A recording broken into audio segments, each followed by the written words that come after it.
Bismillahirrahmanirrahim. Assalamualaikum warahmatullahi wabarakatuh. Semangat pagi anak-anakku. Masih semangat ya. Kita kembali melanjutkan pembelajaran kita secara daring untuk muatan pelajaran tematik. Namun sebelum kita pada pembelajaran, mari kita terlebih dahulu membaca doa supaya kita diberikan kemudahan, kelancaran dalam memahami ilmu, sehingga ilmu itu menjadi ilmu yang manfaat, yang barokah. Amin. Berdoa mulai.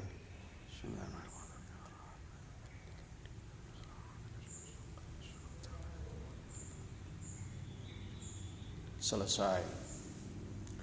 Anak-anak, kita masuk pada pembelajaran 2 di subtema 1 tema 2 kali ini. Masih ingat pembelajaran 1 kemarin tentang apa? Iya, pembelajaran 1 kemarin tentang alat dan sistem pernapasan pada hewan.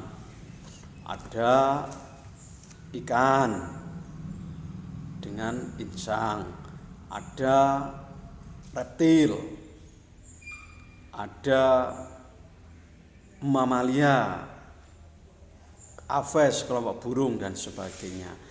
Untuk pertemuan kita pada pembelajaran 2 ini, kita fokus pada sistem pernapasan pada manusia.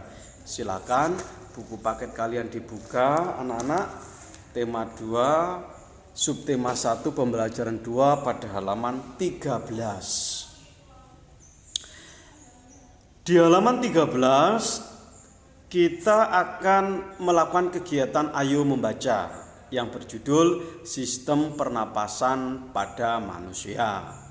Ini seyogyanya anak-anak baca dengan membaca memahami.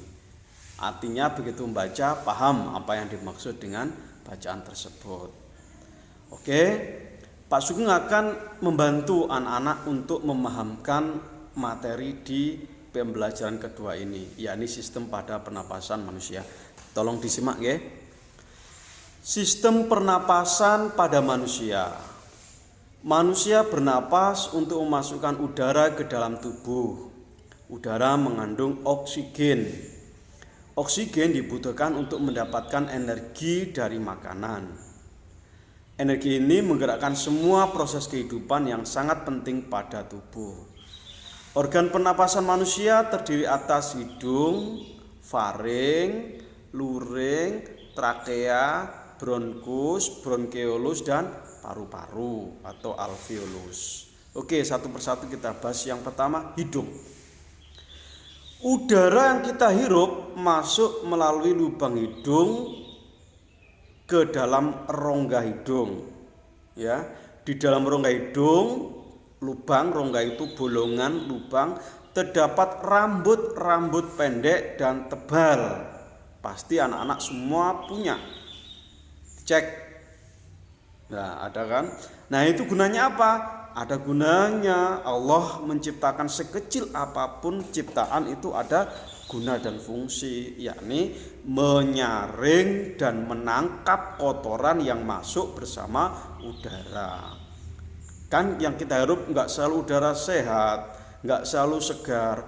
Banyak sekali lingkungan kita yang mengandung kotoran. Seperti yang pinggir jalan itu ada asap kendaraan bermotor, pinggir pabrik itu ada cerobong asap limbah pabrik, yang dekat dengan tempat pembuangan sampah juga. Nah, itu semua disaring oleh rambut hidung. Selain disaring, udara yang masuk dilembabkan oleh selaput hidung. Jadi di dalam hidung ini enggak langsung otot, enggak, tapi ada selaput. Selaput itu semacam tipis gitu ya, yang melindungi hidung kita. Nanti gambarnya bisa ditengok di halaman selanjutnya. Berikutnya anak-anak yang kedua, yakni faring. Faring merupakan persimpangan antara pernapasan pada bagian depan dan saluran pencernaan pada bagian belakang. Nah, ini untuk memisahkan persimpangan, berarti perempatan Yang kanan ke pernapasan, yang ke depan itu pencernaan. Nggih. Makanya kalau kita lagi makan itu tidak boleh sambil ngomong, sambil ngobrol, bercanda, bergurau, tertawa. Nah, karena apa? Antara pencernaan sama pernapasan itu dipisahkan, namanya faring. Bila anak-anak makan yang seharusnya bekerja itu alat pencernaan, kemudian faring terbuka, yang ada tersedak atau bosok dapur kejambunnya keselak. Nah, itu ya, itu namanya faring. Nah, ini ada gambarnya di sini di halaman 14 anak-anak. Nah, nanti bisa anak-anak lihat ya. Oke, lanjut. Laring sekarang, atau tekak atau jakun. Ini kalau pada pria itu sangat menonjol. Terdapat di bagian belakang faring. Nah, ini terdiri atas 9 susunan tulang rawan berbentuk kotak. Tulang rawan itu tulang yang gampang patah, gampang putus. Nah, itu tulang tapi gembuk. Nah, itu namanya tulang rawan. Nah, itu ada laring. Ini terdiri atas 9 susunan tulang rawan, bentuknya kotak.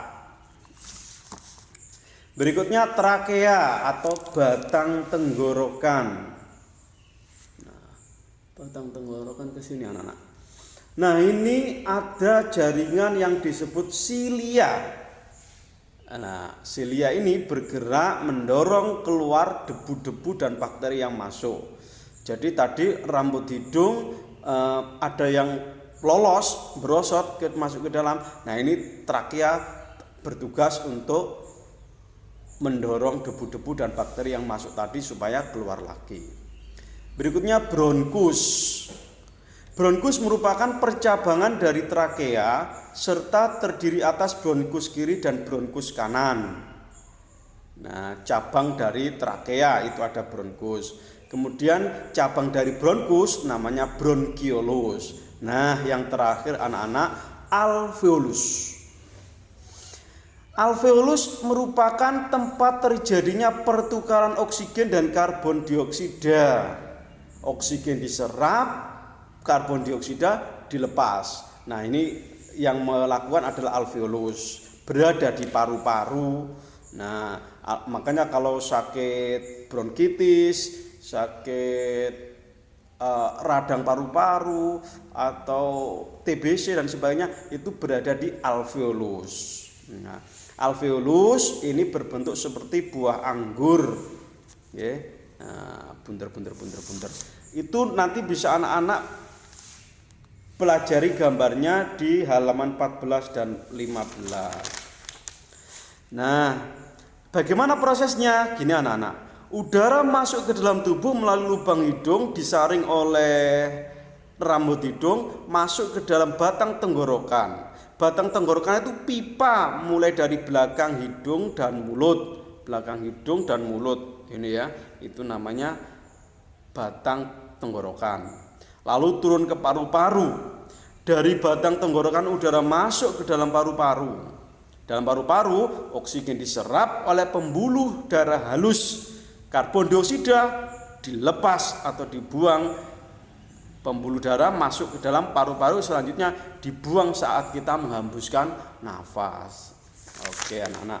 Nah, dari bacaan tersebut, kegiatan ayo menulisnya, silakan anak-anak menyusun pertanyaan, kemudian dijawab sendiri. Pertanyaannya dibuat melalui bacaan halaman 13 sampai 15. Ada kata tanya apa, kapan, di mana, bagaimana, dan mengapa. Nah, itu 1 sampai 6. Terlalu banyak anak-anak ya. Dibuat 1 sampai 3 saja minimal. Nah, misalkan kapan oksigen diikat di dalam paru-paru? Nah, jawabannya ketika masuk ke alveolus.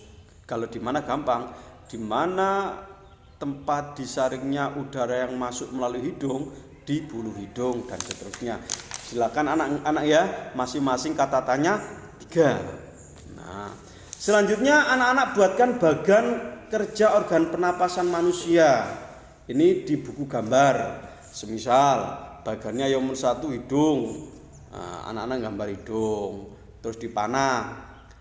Habis hidung faring. Kemudian gambar faring.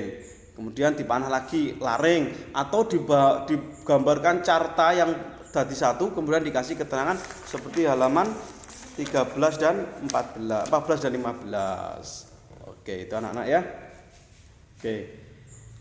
Nah, saat kita beristirahat atau tidur, di dalam setiap tarikan napas kita mengisap dan mengembus sekitar setengah liter udara. Kita menarik napas sebanyak 15 sampai 20 kali setiap menit. Ini saat tidur. Sebaliknya saat beraktivitas, misalnya balapan lari, nah kita membutuhkan lebih banyak oksigen. Saat itu kita menarik napas lebih dalam dan lebih cepat. Dalam setiap tarikan napas kita menghirup udara sebanyak 3 liter atau lebih. Dalam setiap menit kita menarik napas sebanyak 50 atau lebih. Itulah sebabnya kita terengah-engah. Oke, lambat cepatnya kita menarik napas tergantung aktivitas yang sedang kita lakukan. Sebaliknya, kita juga dapat mengatur pernapasan sesuai aktivitas yang sedang kita lakukan. Nah, ini contohnya untuk mengatur nafas. Kita dengarkan lagu Hari Merdeka. Nah, tugasnya selain daripada menyusun kalimat tanya dan juga menentukan jawaban, membuat bagan, juga menyanyikan lagu Hari Merdeka. Bisa ya anaknya? 17 Agustus tahun 45, itulah hari kemerdekaan kita. Hari merdeka, nusa dan bangsa, hari lahirnya bangsa Indonesia. Merdeka, sekali merdeka tetap merdeka, selama hayat masih dikandung badan. Kita tetap setia mempertahankan Indonesia. Kita tetap setia membela negara kita. Itu anak-anak, terima kasih. Selamat belajar. Untuk tugasnya nanti seperti biasa difoto dan dikirimkan ke nomor pribadi Pak Guru. Kemudian untuk menyanyinya menggunakan voice note atau menggunakan video malah lebih bagus. Terima kasih. Assalamualaikum warahmatullahi wabarakatuh. Semangat.